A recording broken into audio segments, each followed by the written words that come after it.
Umuulan na naman. Habang ang iba ay nasa loob ng bahay, kami tuloy pa rin sa biyahe. Bawat patak ng ulan ay dagdag pagod. Pero bawat parcel na nayahatid ay may mga taong naghihintay. Minsan mababasa, minsan lalamigin, minsan madudulas pa ang daan.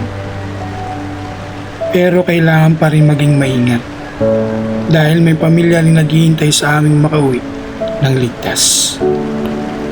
Kaya sa tuwing may magtatao po sa inyong gate, kahit malakas ang ulan, tandaan ninyo, may rider na nagsikap para makarating ang inyong parcel sa tamang oras. Ulan lang yan, hanggat kaya, tuloy ang serbisyo. Sa lahat ng mga delivery riders na nasa kalsada ngayon, ingat kayo palagi. At sa aming mga customer, maraming salamat sa inyong pangunawa at suporta.